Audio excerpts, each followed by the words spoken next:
Hello everyone, this is Priya Meena, assistant professor physics, government girls college Sirohi.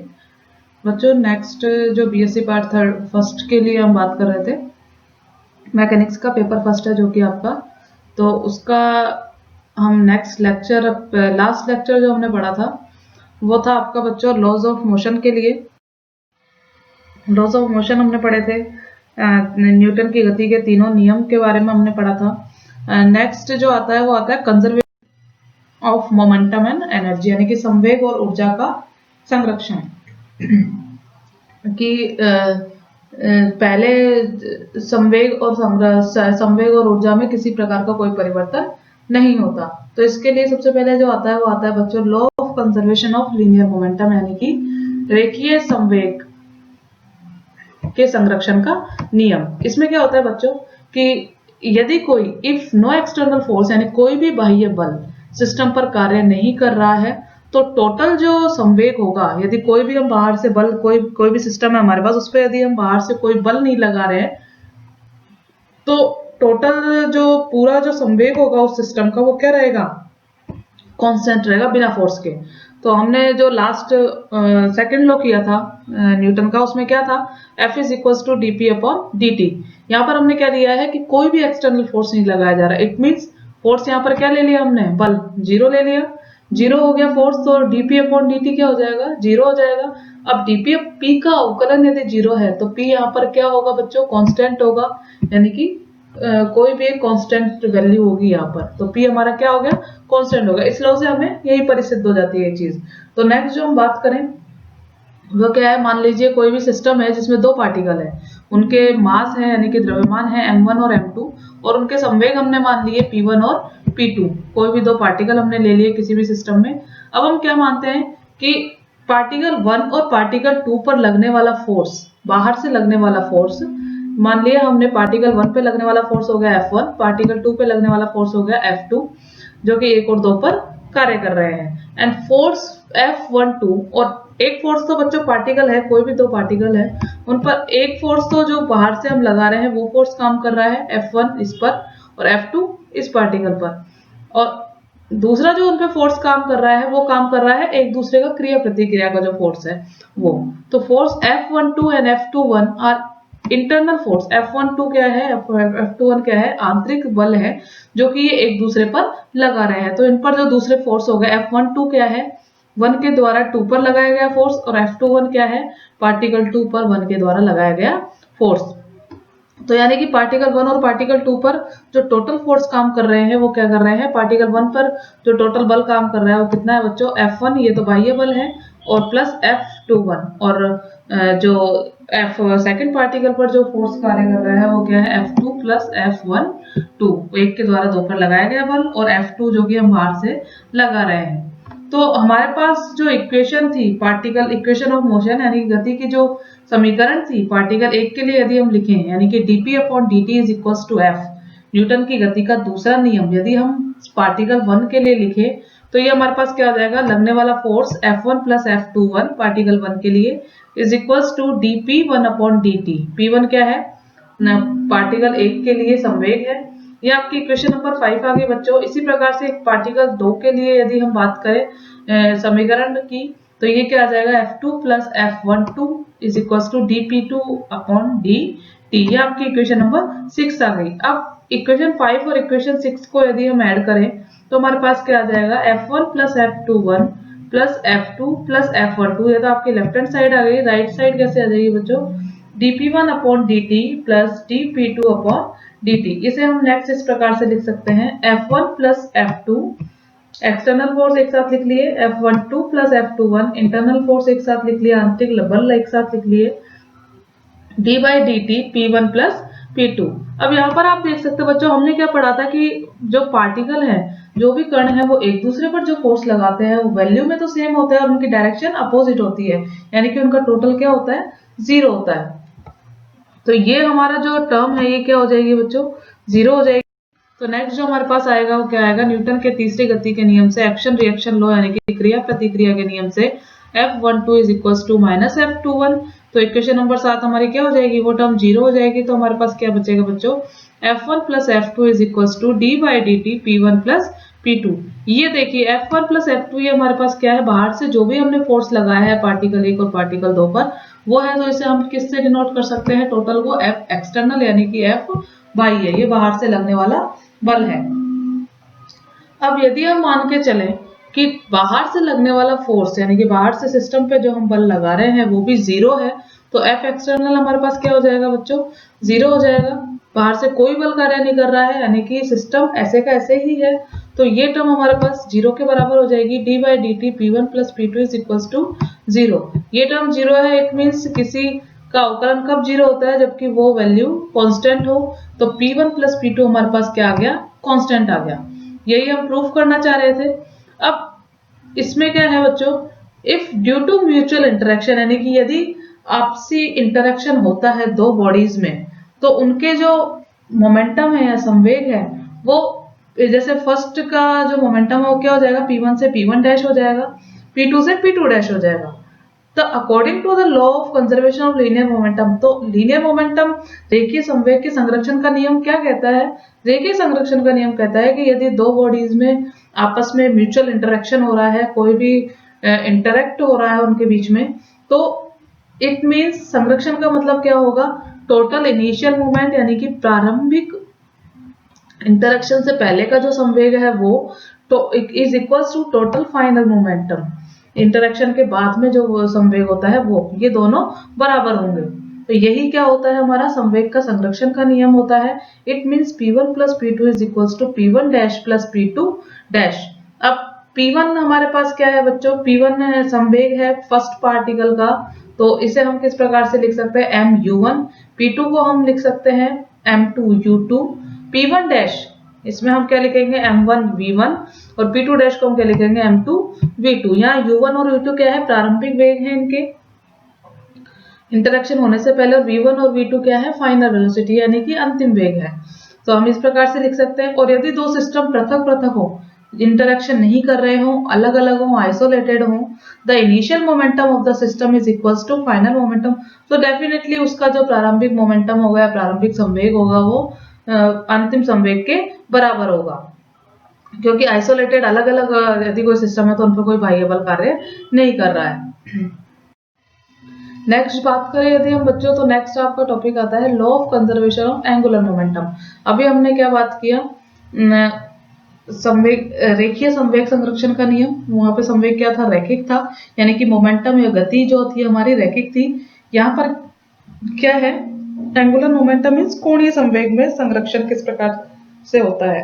कोणीय संवेग होता क्या है बच्चों, संवेग पहले तो संवेग, रैखिक संवेग क्या था कि जब कोई पार्टिकल एक रैखिक दिशा में गति कर रहा है, एक लीनियर मोशन कर रहा है, तो उस पर जो संवेग, उसका जो संवेग होता है वो क्या होता है, रैखिक संवेग होता है। और यदि कोई पार्टिकल अपने ही अक्ष के सापेक्ष रोटेशन कर रहा है या घूर्णन कर रहा है, ये कोई पार्टिकल है, इसकी यदि कोई ये एक्सिस है, इस एक्सिस के सापेक्ष इस तरह से गति कर रहा है, यानी कि अपनी अक्ष के सापेक्ष घूम रहा है, जैसे कि पृथ्वी घूम रही है उसी प्रकार से, तो ये क्या हो जाता है बच्चों, एंगुलर मोमेंटम होता है। इसमें कुछ कोणीय संवेग होता है, वेग नहीं होता, कोणीय संवेग होता है और कोणीय वेग होता है। तो it is defined as the product of the जो एंगुलर मोमेंटम है यानी कि कोणीय संवेग है, उसे हम किस प्रकार से डिफाइन कर सकते हैं बच्चों, लीनियर मोमेंटम यानी कि रेखीय संवेग, पार्टिकल का रेखीय संवेग, तथा परपेंडिकुलर डिस्टेंस, उसकी उस पार्टिकल की जिस अक्ष के सापेक्ष वो मोमेंटम या गति कर रहा है उस अक्ष से दूरी, पर परपेंडिकुलर डिस्टेंस यानी कि लंबवत दूरी r of its line of action, जिस अक्ष के सापेक्ष वो गति कर रहा है, घूम रहा है, रोटेशन कर रहा है, from the axis of rotation. तो एंगुलर मोमेंटम या कोणीय संवेग हमारे पास क्या आ जाएगा बच्चों, इसे यदि हम j से डिनोट करें तो j हमारा क्या होता है, r क्रॉस p। ठीक है, इस r क्रॉस p को आपको पता है हम किस प्रकार से लिख सकते हैं, rp sin थीटा, थीटा यहाँ पर r और p के बीच में बनने वाला कोण है। तो यदि हम थीटा बराबर 0 लें या फिर 180 लें तो j बराबर हमारा क्या हो जाएगा बच्चों, 0 हो जाएगा, जो कि मिनिमम वैल्यू होगी। और यदि थीटा बराबर 90 डिग्री लें तो j बराबर हमारा क्या हो जाएगा, r इंटू पी, जो कि मैक्सिमम होगा। अब हमें इसका भी संरक्षण ज्ञात करना है कि किस प्रकार से संरक्षित रहता है। तो हम इस प्रकार से देख सकते हैं, the law of conservation of angular momentum that If no external torque on the system, then the total angular momentum of the system always remain conserved. अब जैसे हमने उस प्रकार से लिया था कि कोई भी पार्टिकल है या कोई भी सिस्टम है, उस पर किसी प्रकार का कोई बाह्य बल कार्य नहीं कर रहा है, तो उसका संवेग क्या होगा, संरक्षित होगा।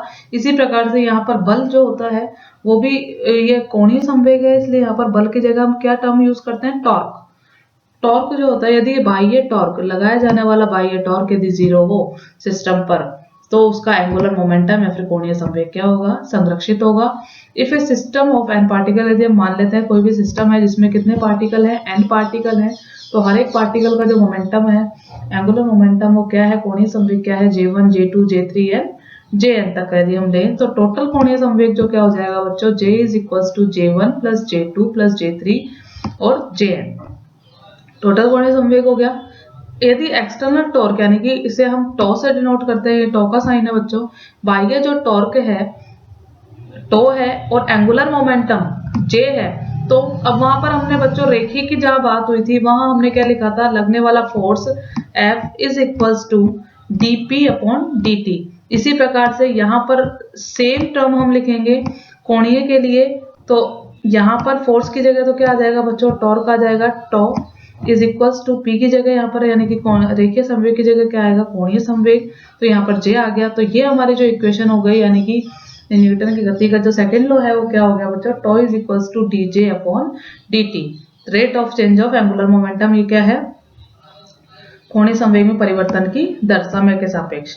यदि हम मान के चल रहे हैं आपकी बाहर से कोई भी टॉर्क कार्य नहीं कर रहा है, उसको घुमाने के लिए, किसी पार्टिकल को रोटेट कराने के लिए, तो टॉर्क बराबर क्या है, 0 है, तो dj अपॉन dt क्या हो गया बच्चों, 0 हो गया, और सेम j हमारे पास क्या हो गया, कांस्टेंट वेक्टर प्राप्त हो गया, यानी कि कोणीय संवेग कांस्टेंट प्राप्त हुआ।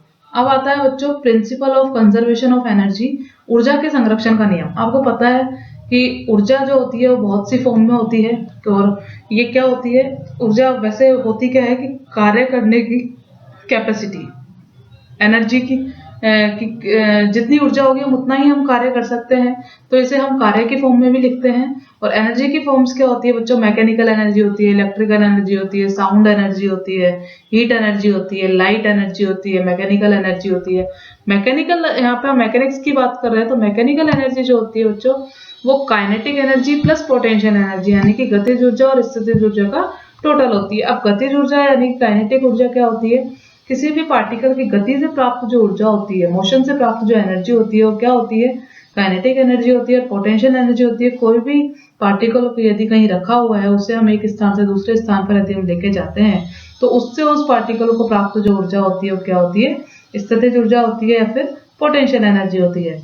अब एनर्जी के, ऊर्जा के संरक्षण के नियम से हम क्या बता सकते हैं कि ऊर्जा को ना तो, आप जानते हैं कि ऊर्जा को ना तो पैदा किया जा सकता है या फिर नष्ट किया जा सकता है, इसे सिर्फ एक फॉर्म से दूसरी फॉर्म में कन्वर्ट ही किया जा सकता है। ये जैसे कि हमारे पास यदि एनर्जी है तो हम कोई भी कार्य कर सकते हैं, तो हमारी वो ऊर्जा किस में काम आ जाएगी, कार्य करने में, हम क्या काम कर रहे हैं उसी फॉर्म में वो चेंज हो जाएगी। अब एनर्जी को यदि हम कार्य से रिलेट करें तो हमारे पास क्या आती है बच्चों, वर्क एनर्जी थ्योरम आती है, यानी कि कार्य ऊर्जा प्रमेय आती है। कार्य ऊर्जा प्रमेय क्या होती है बच्चों, कोई भी बॉडी है वो इनिशियली क्या है, सबसे पहले रेस्ट में है, यानी कि विश्राम में है, सबसे पहले रेस्ट में है, and it displace A distance, और वो थोड़ी सी एक डिस्टेंस खिसकती है, dx जिसे हम ले लेते हैं कि dx थोड़ा सा, अगर वो कोई भी बॉडी है वो थोड़ी सी dx खिसकती है ऑन अप्लाइंग ए फोर्स, यदि हम उस पर एक फोर्स F अप्लाई करते हैं, कोई भी एक बॉडी ले ली हमने, इस पर यदि हम एक फोर्स F अप्लाई करें तो ये थोड़ी सी अपने स्थान से खिसक जाती है। मान लीजिए ये जो खिसकती है वो कितनी है, dx है। If F and dx both are in same direction, यदि लगने वाला फोर्स और जो जिस डायरेक्शन में खिसक रही है वो सेम डायरेक्शन में हो, एक ही दिशा में हो, तो work done is given by, तो किया गया कार्य हम किस प्रकार से लिख सकते हैं बच्चों, फोर्स और तय की जाने वाली दूरी, पिंड के द्वारा तय की जाने वाली दूरी, इसकी फॉर्म में हम किस प्रकार से लिख सकते हैं, किया गया कार्य dw is equals to F dot dx, यानी कि लगने वाला फोर्स और dx है उस पिंड के द्वारा तय की गई दूरी।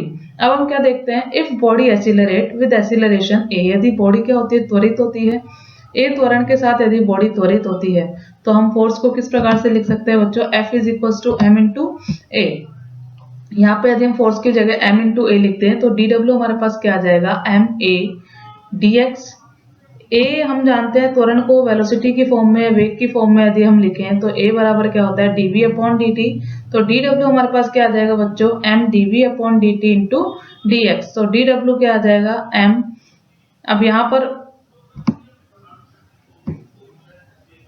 dv को यदि इस साइड लिख लें और dx को इधर लिख लें तो ये क्या आएगा, m dx upon dt into dv।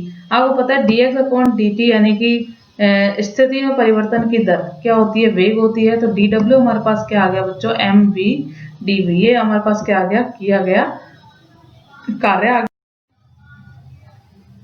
अब टोटल वर्क डन यानी कि पूरी तरह से पूरा जो टोटल किया गया कार्य है उस फोर्स के द्वारा, उस बल के द्वारा, in order to increase its velocity, यानी कि हमने क्या माना है, पार्टिकल एसिलरेट कर रहा है, धीरे धीरे उसकी गति बढ़ रही है। जैसे जैसे हम फोर्स लगा रहे हैं तो उसकी गति पहले v1 थी और फिर उसके बाद में क्या हो गई है, v2 हो गई है। तो v1 से v2 तक गति करवाने में, v1 से v2 तक उसकी वेग को बढ़वाने में फोर्स के द्वारा, बल के द्वारा जो टोटल कार्य किया गया है वो हमारे पास क्या आ जाएगा बच्चों, W इज इक्वल टू, पीछे जो हमें इक्वेशन प्राप्त हुई थी उसे हम v1 से v2 तक समाकलन कर देंगे या फिर इंटीग्रेशन कर देंगे। ये क्या आ जाएगा हमारे पास, mv dv। तो m बाहर आ जाएगा क्योंकि कांस्टेंट है, v dv v1 से v2 तक। v का यदि हम समाकलन करेंगे तो हमारे पास क्या आएगा, v स्क्वायर अपॉन 2। तो w हमारे पास कितना आ जाएगा बच्चों, half M v2 square minus half M v1 square. आपको पता है काइनेटिक एनर्जी, गतिज ऊर्जा क्या होती है, हाफ एम v स्क्वायर होती है। तो फर्स्ट पार्टिकल के पहले जो वेलोसिटी v1 है उसके लिए क्या आ जाएगी, ये k2 आ जाएगी। इसे हम क्या डिनोट कर सकते हैं, k1 कर सकते हैं। तो वर्क डन हमारे पास किया गया कार्य टोटल क्या आ गया, k2 minus k1 is equal to delta k। यानी कि ये एनर्जी में, ऊर्जा में क्या है, परिवर्तन है जो हमारे पास किया गया कार्य आया। तो ये ऊर्जा और कार्य में क्या हो गया, संबंध हो गया। Thus, under the action of resultant force on a body, कोई भी फोर्स यदि बॉडी पर लगाया जा रहा है तो उस फोर्स के द्वारा यानी कि उस बल के द्वारा किया गया जो कार्य होता है वो काइनेटिक एनर्जी यानी कि गतिज ऊर्जा जो बढ़ती है उस फोर्स के कारण, उनके जितनी बढ़ती है यानी कि उनके उन गतिज ऊर्जा में होने वाली वृद्धि के बराबर होता है। ये क्या कहलाती है, कार्य ऊर्जा प्रमेय कहलाती है या फिर वर्क एनर्जी थ्योरम कहलाती है। If a particle is taken from one position to another by applying a conservative force, यदि कोई भी पार्टिकल है उसे हम एक स्थिति से दूसरी स्थिति तक लेकर जाते हैं किसी संरक्षित फोर्स के द्वारा, then the total work done is stored in the form of potential energy। जो पूरा जो कार्य है वो उसकी स्थितिज ऊर्जा के रूप में, मतलब यदि फोर्स संरक्षित रहता है, चेंज नहीं होता है, तो उसका जो किया गया कार्य है वो पूरा का पूरा स्थितिज ऊर्जा के रूप में स्टोर हो जाता है हमारे पास। तो बच्चों ये आपके कंजर्वेशन के लिए आपके थर्ड लेक्चर में हम इससे नेक्स्ट टॉपिक को कवर करेंगे जो कि आपके कंजर्वेटिव फोर्स होंगे यानी कि रूढ़िवादी बल या संरक्षी बल जिसे कहते हैं। तो नेक्स्ट टॉपिक में हम उसके बारे में बात करेंगे। Thank you.